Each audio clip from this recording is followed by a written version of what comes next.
Hey there, Autism Fitness founder Eric Chessen, leading the movement for movement and bringing you another edition of Autism Fitness Tuesday training with a very, I think, compelling topic on this one. And I am here with Autism Fitness Certified Pro and expert candidate. Of course, by the time this comes out, she might be a fully fledged and certified autism expert pro coach, Cecilia Anaya. How you doing, Cecilia? I'm doing great. Happy to be here again, be on And before the Tuesday training. And before I forget, please let everybody know where they can find you on social.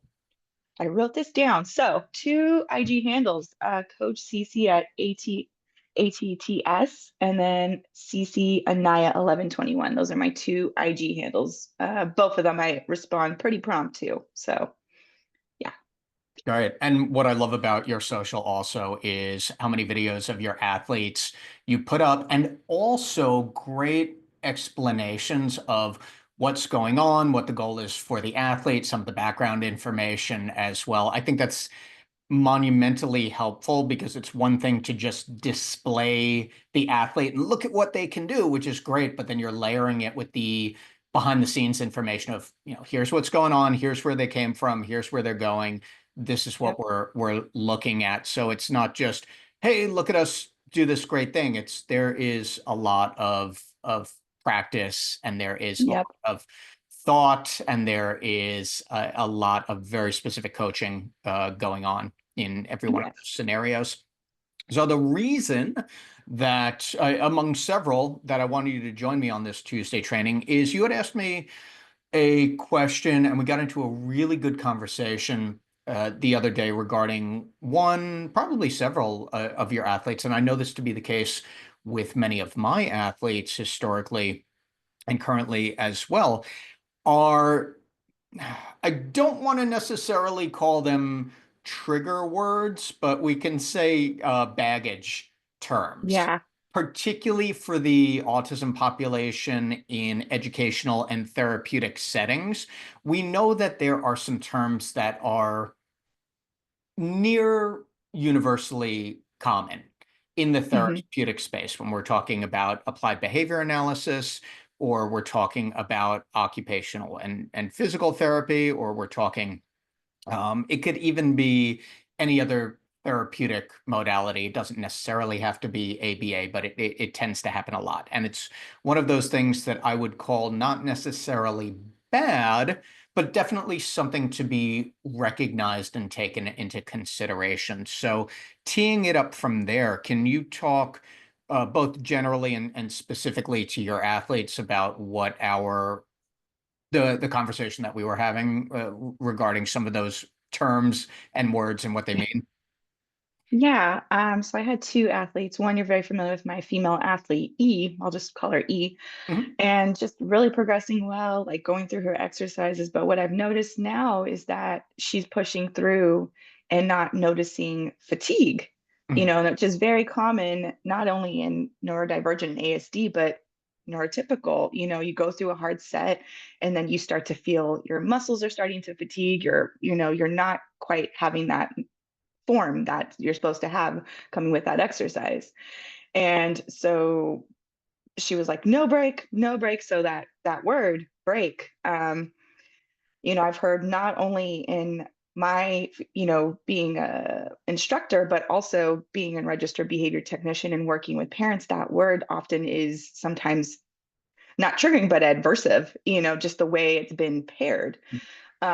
So, and then also goes into private events. I don't know what she thinks of when I say the word, like, let's try and take a break. She was like, no break. And same with my another athlete, male athlete, who I'll call S, just noticing the same thing, very similar. Form is coming out, they're getting fatigued, and just saying, like, hey, let's just, take a break. He's like, no break. And I'm like, ooh, I've hit a word. And I was like, it's not about, like, I just noticed, I just use a lot. I'm like, I'm noticing your form is coming out, and I know you don't want me to help you. Yeah. And, just being really respectful of each athlete, of like their autonomy and their choice of like, hey, I don't want you to put prompts on me, physically guide me. I want to do it myself. So yeah, that's just really been the what's been going on in my two of my athletes, and another athlete is like the word finished, like just want to Yeah. get finished. And working with that athlete who we'll call Jay about just wanting to be done, so but yeah, definitely different in terms of when it comes to adaptive, when we're talking about the pack profile of just motivation and engagement. Yeah, so motivated to perform, to continue, but to engage it properly with proper form. So that's where. So we have these two loaded terms. We have break and we have finished. And Hmm. I have encountered these throughout my career, especially working in clinical settings. And again, not bad. It's not a vilification like, oh, we need to eradicate the term break and the term finish. Not at all. However, we need to recognize that they take on very specific meaning and to that also connotations with our population. So break is, and then we also need to relate it back to fitness. So break is often one, you're doing a task, the learner, the student, the athlete, whatever nomenclature we're using for them, is doing a task. And that task could be uh, typically less preferred. It could be neutral. It could be, minorly aversive. Right. But the point is that the individual is doing the task mostly to be done with it, right? So it's not as though they want to engage for much longer than is necessary. And there's some things I think of hand washing where there is a a specific termination point. Like, okay, you wash your hands for whatever it is, 20 to 30 seconds, and then you rinse and then you're done. So some of these have more natural endpoints than others. And then you Hmm. have finished, meaning you don't have to do it anymore. And sometimes they can be used interchangeably, usually when it's a total task. At some point, bring it back to like hand washing. Okay, you're finished with hand washing.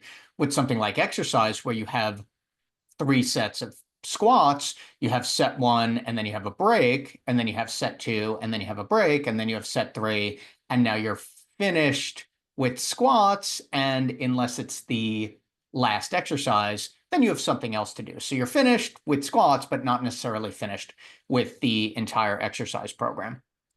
Yeah. When we relate it specifically to fitness, also, there are two main reasons why an athlete would need a break, especially talking about our ASD and neurodivergent population.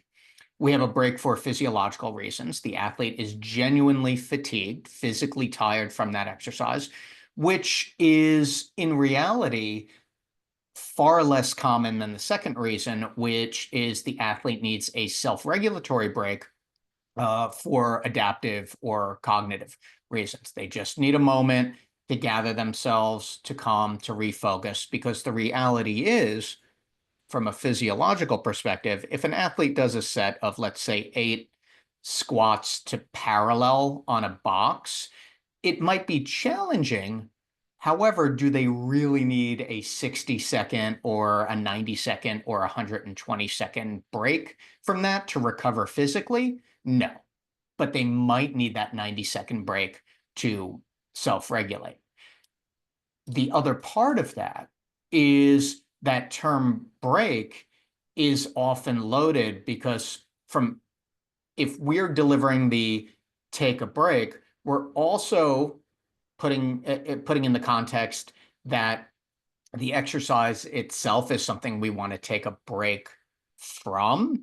And if we say, and finished is my less preferred also, because finished means, and it's often the prosody or the way we use our voice. Oh, then you can be finished. Well, then how are we highlighting exercise as something that is positive? You Hmm. were talking about this specifically with E also, in Yeah. that she was getting really wound up with the term break. And this was Yeah. kind of on the other side where she was in her capability really challenged with the exercise, with that overhead press. And you saw that from a fatigue perspective, she was starting to break down in the technique, not a safety risk, but you're like, this, I see that the technique is starting to falter. Yeah. Therefore, she needs a break. So talk a little bit Yeah. about what happened there. Yeah, I just introduced her to soft bells. So it was not just having the sand bell with both hands, but now separating with, using both hands and using it together. So she did beautiful the first two sets. And then the third set, that's where I really saw form come out and just not that awareness of, keeping the chin down, shoulders back, and lowering with control. Mhm. And um, and then yes, also getting dysregulated at the same time. And I was like, hey, I'm noticing, your form's coming out. Like, do you want to try and take a break, or, do you want help from coach? She's like, no break, no Yeah. help from coach. And I'm like, okay, well, there's very much I can do to help facilitate that. However, she did say, which I've never heard before, she was like, this is too heavy. So she Mm, did and notice within that set that it was heavy for her. yeah.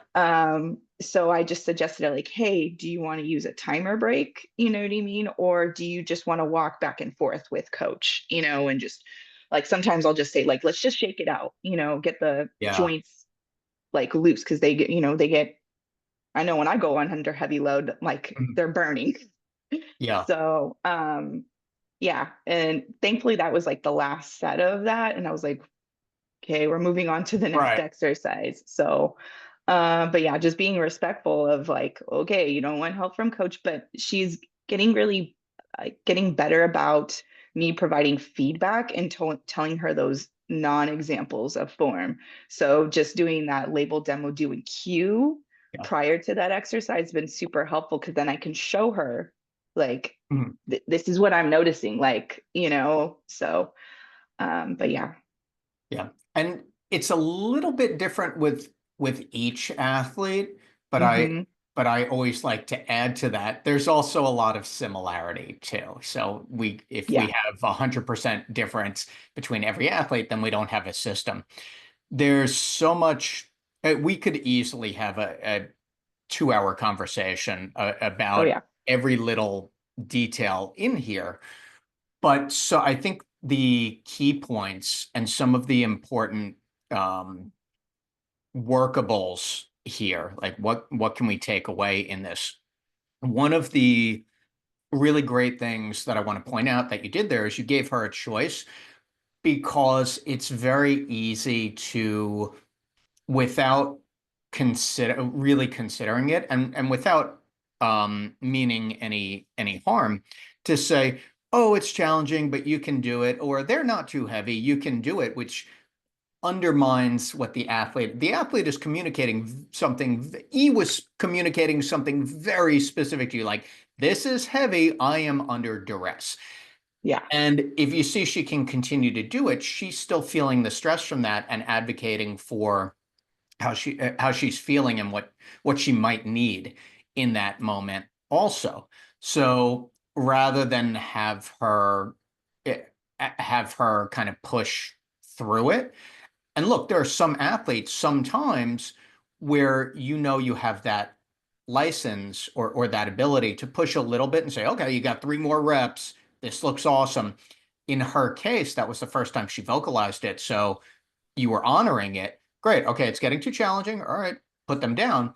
And then she wanted to like go back and finish it up with poor technique, which is not going to be, again, an immediate safety risk, but we still want our athletes to perform the exercise to the best of their capability. So she really did need that break. And then as far as a takeaway, what you did next, and I'd really love you to speak to that, is all right, you noticed we need to shut down the set right now, but also give her an option that gives her an alternative and empowers um, her to advocate for herself in the future as well. Yeah, it's really like it's just going back to that empathetic coaching, Eric, and just providing choice, Mhm. not forcing you like, hey, why don't you try this? You know what I mean? Because like anybody, nobody wants to be forced on choice. ASD, Yeah. neurodivergent, neurotypical, like I don't want to be forced to choice. You know what I mean? Don't, like the one kiss of death, like don't tell me to calm down, like Yeah, that's a uh perfect example. yeah, like that's triggering to me when I'm escalated. Don't tell me to calm down. Yeah. um yeah, so that's what automatically I think of when I'm coming to an athlete and noticing there's a breakdown of a skill, or they're advocating for something. So how can I provide a choice for them?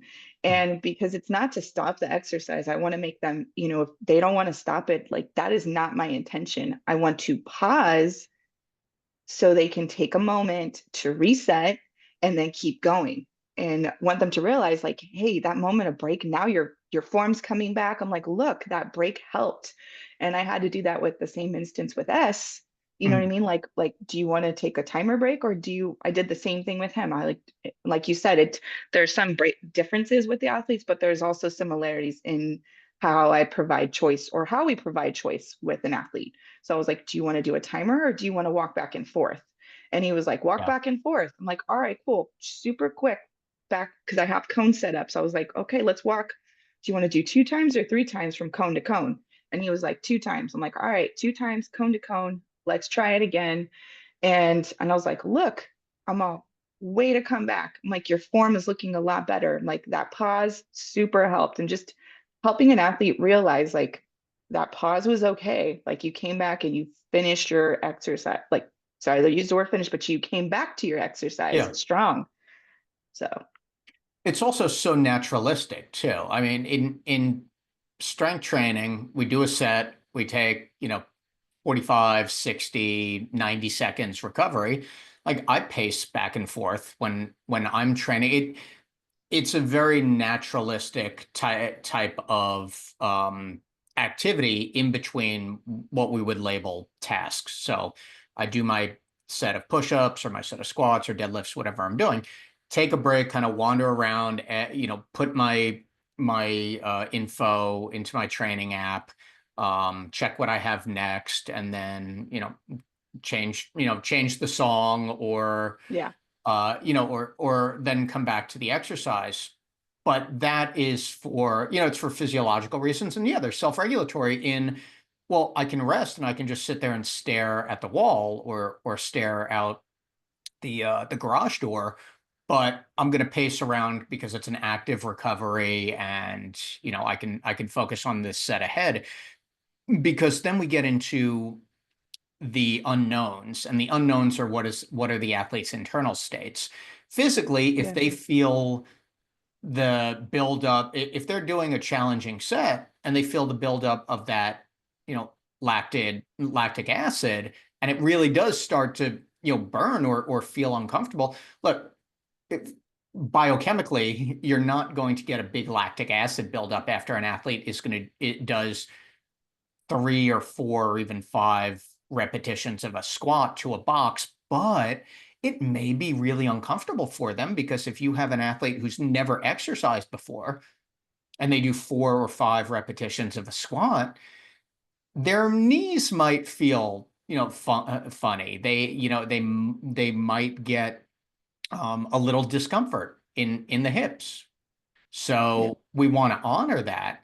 And that's where the blend of the art and science of coaching and programming come in too. It's figuring out, okay, is it genuinely uncomfortable? Does it, hurt versus discomfort? That's why I say there are so many different pathways we can go with this conversation. But what I oh yeah, wanted to do here is just talk about some of the outcome that you had with your two athletes there, because this is such a rich topic, and I don't want to do it a disservice of encapsulating it, in a shorter conversation. But what would be some of the key takeaways that you would say are, stapled, or adhered to the context of break and finished in programming and education in general, but then specific to fitness training for our ASD and neurodivergent athletes? I think it's just being mindful of those words and what they carry for those athletes. You know what I mean? Mhm. And just recognizing in their body, like when they hear that word, and being respectful, because we also have trigger words, that have another meaning to us as well.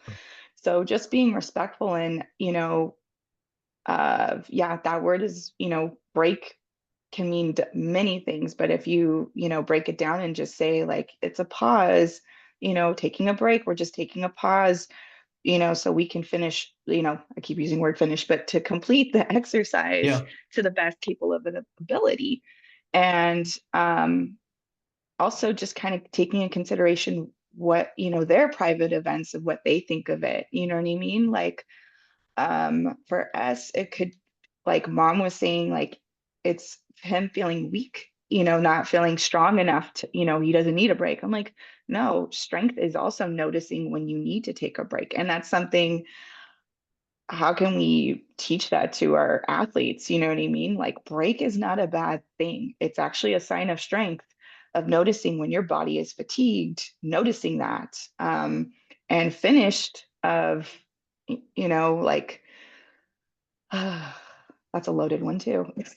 Yeah. Well, I think with there's nuance to it also. Like finished isn't bad, but Yeah, I think it's the way it's that we frame conveyed, it's the way conveyed. that we frame the fitness. Like if we're Hmm. providing behavior specific praise and we're providing choice and we're providing opportunities to be successful during the fitness training session versus if the entire narrative, and these are things that I've seen and heard before, and I can watch someone just killing the momentum of an Yeah, athlete, in the short term, but especially in the long term. Like, oh, I know this is really hard, but you're almost done. Or, oh, I know exercise is tough. Or like, what you're doing is you are building in this negative this, association with exercise, and then the whole goal is just to be finished. If you yeah, use finished as an escape from something that is aversive, and you keep referring to the exercises in ways that are aversive, then how do you think the athlete is going to respond to that versus being a positive guide throughout the right. fitness session? Oh, that looked awesome. Great overhead press. You're getting super strong with this. And then they have one exercise left, and you're like, yeah, you got farmer's walks, and then it looks like you're going to be finished. A lot of it is in the tone also. Yes. Finished is not the peak of the mountain here, like, oh, we've climbed this way. Now you're finished. Great. Yeah, It's all right. You've done all of this in the session. We got warm up done. You got power done. You've got all your strength exercises. You did every single set, and then you're going to be finished or done, with yeah, everyone. But I think taking away some of the magnitude of yes, finished is really helpful, especially if we want the athlete to like and enjoy and feel empowered by exercise. You're not going to do that by giving exercise a negative right, connotation and just, okay, we got to get through. You never want someone to quote unquote get through a right, session, even if sometimes it feels like that's what's happening. Because if we start vocalizing that, like, okay, we're going to get through this, like, what are the chances right, that they're actually going to feel empowered by that session? right. No, that would feel icky for me as a coach, just like helping you try to get through an exercise. No, Yeah. that just made me think of Jay. And lately she's been wanting to be finished. She's like 20 minutes, like 10 minutes in, she's like two. And I'm like, bless you for using your words. I was like, here, let me show you the schedule. Are you still Yeah. earning iPads? So just going back to, from adaptive standpoint, like, do you still want to try and earn the iPad? Do you want to have breaks in here? Like, so I'll work with her with the visual schedule and um just noticing also her nonverbal when she crosses something off. And I was like, oh, do you want to be done with like all done with that set? And I'm like, okay, I can compromise. So I'll show her the schedule. And it's really like out of the whole, like, I think 6 exercises she is in there, it was one set taken away. Yeah. And I'm like, if I'm gonna she's gonna finish strong, and I'm taking like if she wants to take away that one set, that is not something I want to, Yeah, argue with and create a battle with, and something I'm like, and make it feel like she has to feel the need to finish that. Like one more set and then you're finished. Like that just feels icky. So if she's telling me like, I'm like, here's the schedule you're still earning, and she's crossing it off. I'm like, do you want to be like, do you want to be done with that one? And she's like, yeah. I'm like, all right, it's right. done. Well, You because just, that's reason. It's reasonable also. Like, hey, two yeah, sets is enough today. All right, fine. yeah, If she's crossing out, and here's where, and this is why we have a certification for this also. Like, here's where we need to build it out for a specific athlete. You can have an extreme situation where the athlete is now crossing off every single exercise. And especially if we have a hyper rigid athlete, it's like, okay, we did, one set of push throws. Now we're done. Now I'm done. Now I'm done. Now I'm done. Then we have to have a very different set of expectations and yeah, plan for that. But if you have an athlete who's doing everything and they're just kind of like, can we skip this last set, or can we change around these exercises? Yeah, sure, because 90 whatever percentage of the session is still intact. yeah. She engaged, and like she ended up going to her caregiver showing off her muscles. So I'm like, Yeah. that is a win for me. The fact like she was, wanting to be done and telling me like done, showing her the timer, like you're doing strong, which you're still earning, So look at all these ones you've already done so far, just to show like we've already completed these ones. This is what's left, like two sets. And she crossed off that one. I'm like, all right, you want to do one more set, then we're all done. Okay. And then she's all clean up. I'm like, all right, one more set of overhead presses and then we'll clean up. And then right before she left, she gave me like the biggest smile ever. She was like, bye, see you Friday. So um that's what I aim for as a coach. Like, like there's still some stickiness of like they're having a hard time, but if they, can finish strong and feel proud of themselves of something like that seemed, hard in that moment, but still finish strong, like that's me winning as a coach. Like that type of dedication they have for themselves. So, yeah. Yeah, I mean, it's rarely going to be squeaky clean, like hermetically sealed, perfect, but it doesn't need to be. It needs to work for the athlete, it needs to work for the coach, and it needs to work for the overall goals of the program. And again, thank you to wrap up. Thank you so much for sharing this. When I look for or think about different topics, I love stuff like this because this is how the autism fitness methodology actually plays out in the real world versus the, oh, everything is individualized. It's taking the concepts and the strategies and the practices and applying them. And yeah, it's going to be slightly different for, I won't say every athlete, because you're going to have athletes who need exactly the same thing.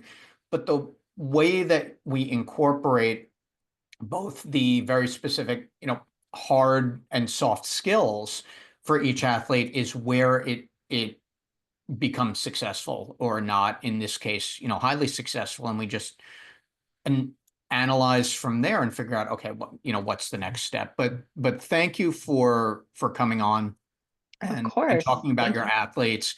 And what again is a really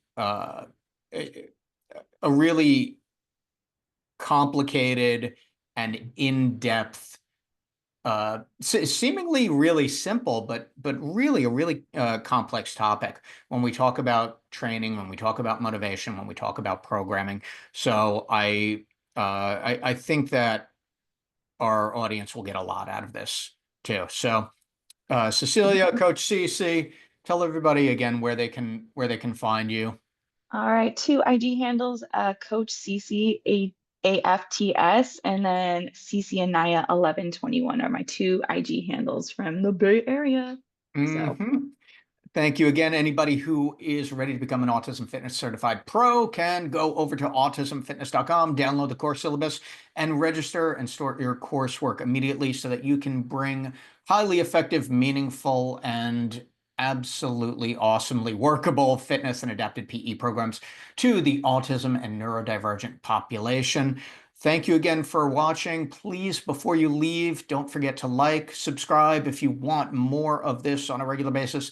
And if you have been helped out, if you learned something from this conversation, put a comment down below. And if there's a topic you'd like me to cover in a future edition of Tuesday Training, leave that in the comments below also. Really helps me out so I know where to go with the topics. Cecilia, thank you again, and I'll see everybody soon. Thank you.